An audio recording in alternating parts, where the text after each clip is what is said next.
मगाशी एक विजेचा खांब माझ्या अंगावर पडणार होतो, पण मी एका हातात त्या खांबाक वरच्या वर धरलोय आणि त्याका वायर म्हणा फोन लावून सांगलोय, ए मेला वायर म्हणा काय त्या नीट जोडून घे, तोपर्यंत मी अरे खांब धरून उभो होय.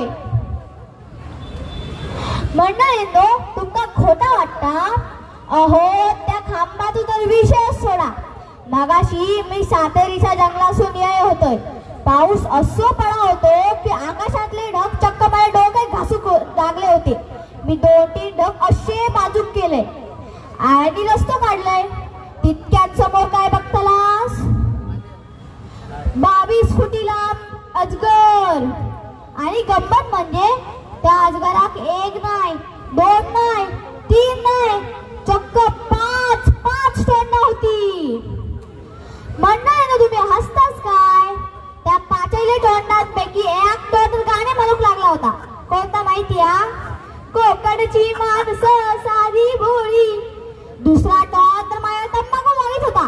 बाबल्या अंगात तंबाखू दे रे.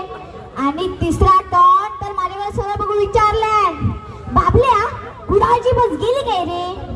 मी त्याला म्हटलंय, त्या बशीत सोड, आधी तू माझा रस्तो सोड.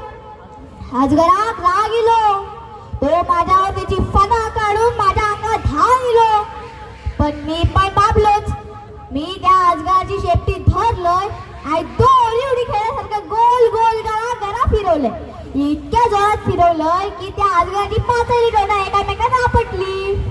बघता बघता आम्ही भाषा सुचाक लागली तर अय्यो अय्यो कर झाडावर जाऊन चढलो. तुम्ही मका विचारतलास की तू तिका सोडला की त्या? मका दया आली हो त्याची, कारण तो अजगर मका जाता जाता सांगात गेलो, बाबल शेठ तुमची ताकद बघून मी धन्य झालो, पण तिकडे खालच्या ओढ्यात ढोंडू तात्यांची गाय चिखलात टाकली ते का आधी बाहेर काढा. मी अरे गजाली करीत बसलोय, पण तिकडे ती बिचारी गाय आरड घालीत असाल, तात्यांनू उठा लवकर. तो अजगर खोटं बोललो असाल, पण ढोंडू तात्यांच्या गायचा प्रश्न. मी पुढे जातोय, तुम्ही मागसून दोर घेऊन येवा. आणि हा जरा बघा वाटेत तर तो अजगर दिसलो ना तर त्याला सांगण ठेवा, बाबलो येतात, रस्तो मोकळो ठेव मनात. चला आता. आणि हा मंडळी, जर आज गाय वाचली तर उद्या सांगतो कसं त्या गायक चक्क विमानात बसून गोठ्यात आणलं इथं. आता पुरती इतकाच. धन्यवाद.